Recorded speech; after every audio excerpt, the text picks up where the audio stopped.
After God had carried us safe to New England, and we had builded our homes, provided necessaries for our livelihood, reared convenient places for God's worship, and settled the civil government, one of the next things we longed for and sought after was to advance learning and perpetuate it to posterity, dreading to leave an illiterate ministry to the churches when our present ministers shall lie in the dust.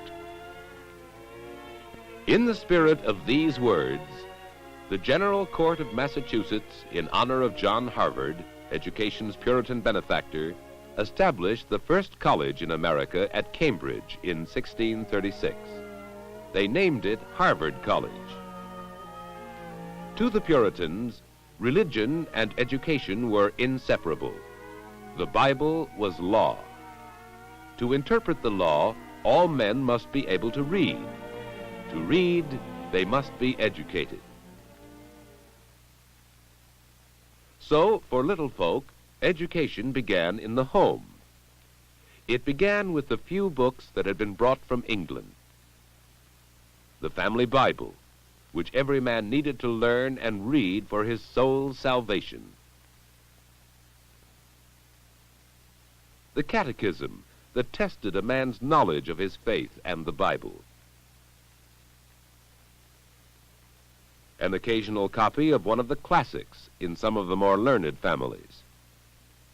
And for beginners, a special little book called the Horn Book, usually a child's first introduction to reading. This single page, protected by a covering of horn, contained an alphabet, a benediction, and a prayer. Another book usually found in this collection was the New England Primer, which said, "In Adam's fall we sinned all, and the only remedy was, thy life to mend, God's book attend." And to attend it was the goal of education in the church, in the schools, and in the home. One of the ministers in the Puritan church, Cotton Mather, in describing a family well-ordered, had said, "Above all, instruction should lead to salvation by means of Bible reading, the catechism, public worship, and continuing religious teaching at home by the parents." A child's first training outside the home came in the kitchen of a neighbor who kept a dame school. In communities where this was the only school, the child might attend from a few weeks to a year. And for a few pennies a week, she taught them the little she knew about numbers and letters, while going about her household tasks. The girls were taught to cook and to sew, and the formal education of many girls ended with the completion of her sampler. It was a sample of the girl's domestic skills, the only diploma she would ever receive, because most colonial schools and all colleges were closed to her. But for boys, the dame school gave the rudiments of instruction that preceded the reading and writing school.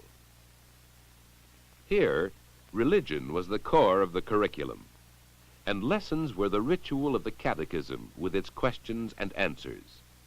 Each boy was expected to be able to repeat the answers to every question, and be ready to respond immediately if the master's stick pointed to him.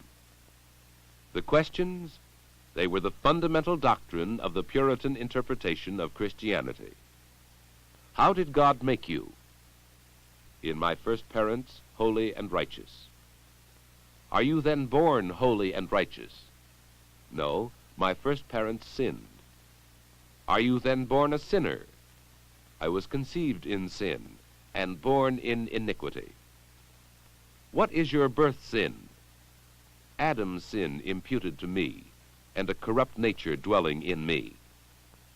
Thus ran the catechism, the first core curriculum in Puritan schools, and indeed much of their reason for being. The words of the catechism were a part of the most popular textbook of the colonial period, the New England Primer. From the primer, a boy learned letters, then syllables, and finally words. Every word of its gloomy content was memorized and recited by heart. Obedience, conformity, and repetition were the staples of educational method. Examples were copied from a handwritten arithmetic, but they were not practical problems. In 2 months to 3 years of schooling, a boy learned reading, writing, spelling, and ciphering, the limit of education for the common man. This much education was made compulsory by the famous Massachusetts law of 1642. This law also required all parents and masters to see that their charges learned to read and understand the principles of religion and the capital laws of this country. But it provided neither teachers nor schools for that purpose. In 1647, the old deluder Satan law was passed, requiring towns and communities to provide teachers and schools. Selectmen were required to supervise the schools and provide for public support.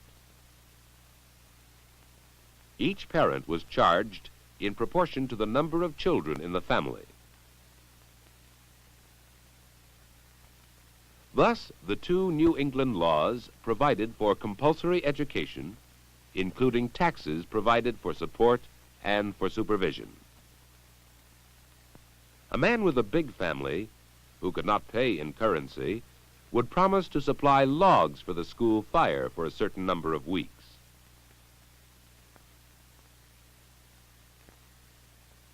Poor children were admitted free. But only a few poor children could attend the Latin grammar school, a school for leadership and not for the masses. It took a boy from the dame school or the reading and writing school at the age of 7 or 8, and by the age of 16 laid the classical foundation that prepared him for college. How well the Latin grammar school prepared him for admission to the colonial colleges can be judged by Harvard's early entrance requirements. When any scholar is able to understand Tully or such like classical Latin author extempore, and make and speak true Latin in verse and prose, and decline perfectly the paradigms of nouns and verbs in the Greek tongue, let him then, and not before, be capable of admission into the college. At the apex of the colonial educational system were the colonial colleges. They all started as small liberal arts colleges bearing no resemblance to the modern university. The purpose of all these colleges was to give classical and religious training, but some of them offered scientific as well as classical subjects. This was especially true of Pennsylvania. In these early schools, we can see the beginnings of our present educational system. The dame school, equivalent to our kindergarten. The reading and writing school, which was the elementary school of the colonies. And the Latin grammar school that prepared boys for college. This was the pattern of education in New England at the middle of the 18th century. But the middle colonies and southern colonies followed different patterns because of their different cultures. To the middle colonies came the Dutch to New Amsterdam, the Quakers to Pennsylvania, the Catholics to Maryland. Each family wanted instruction in its own religious faith. Family ties and language ties were too strong to be broken. Therefore, free school systems were not established in the middle colonies. For each family wanted a school that would train its children in its own particular faith. In this cloister at Ephrata, Pennsylvania, as early as 1732, Seventh-day Baptists had taught a writing school. Here, religious worship was held on Saturday, and during the week, children were taught the bold Gothic script that the school was noted for. Perhaps the greatest contribution the middle colonies made to education was the academy, a distinctly American institution that was the forerunner of the high school. The first academy was founded by Benjamin Franklin at Philadelphia in 1751 and soon became the University of Pennsylvania. From this unpretentious beginning, the academy rose steadily in popularity. Though high schools began in the early 1800s, the academy became the dominant secondary school in America by the 1850s. Toward the end of the century, the academy gradually gave way to the modern high school. The chief contributions of the middle colonies to the American educational system were academies and denominational schools.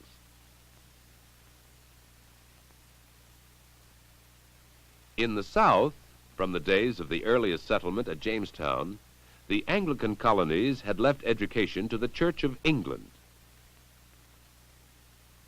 For poor children, the church maintained a pauper school, taught by the minister or missionary of the Society for the Propagation of the Gospel in Foreign Parts.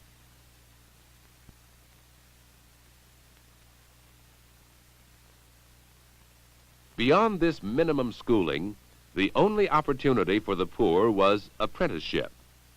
Under a contract called an indenture, a boy was bound to serve his master until the age of 21. In return for the apprentice's services, the master was to teach him a trade, give him a home, and teach him to read and write. But often a master was more interested in the boy's services than in his education.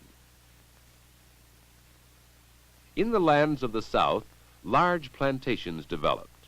Towns were few and far between, and each plantation fulfilled most of the needs of its master, tenants, and slaves. Unlike the Puritans of New England, these people had not rejected the religious and educational customs of England. To them, the distance between social classes, like the distance between plantations, made private education both desirable and practical. The sons and daughters of planters were taught at home by tutors. In addition to the fundamentals, a girl learned the social graces, and a boy learned authority. For the son of a planter might someday manage his father's plantation, or become a member of the House of Burgesses. Here at the capital at Williamsburg, and elsewhere throughout the colonies, there was talk of independence. Even the new editions of the New England Primer reflected the changing feeling toward the crown. The verse of the illustrated alphabet that had read, "Our King the good, no man of blood," became, "Kings should be good, not men of blood." There is no way of estimating the influence of colonial schools on revolutionary thought. In 1776, America moved from colonial status to independence. The United States became a nation, with vast territories to be settled and divided into states. As land was ceded to the federal government, Congress provided for the orderly progress of the Northwest Territory toward statehood. The Ordinance of 1787 set aside the 16th section of every township for the support of education. The sale of these land grants formed the basis of school funds in most states west of the Alleghenies. So ended a century and a half of education, marked by an intermixture of religious, civil, and private control, of apprenticeship, of plantation and pauper schools in the South, and denominational schools in the middle colonies. But the laws of New England had set a pattern that the new nation was later to follow, an example of compulsory education in public schools, officially supervised and publicly supported. However, it took another century for this New England pattern to spread over the entire country and bring system to American education.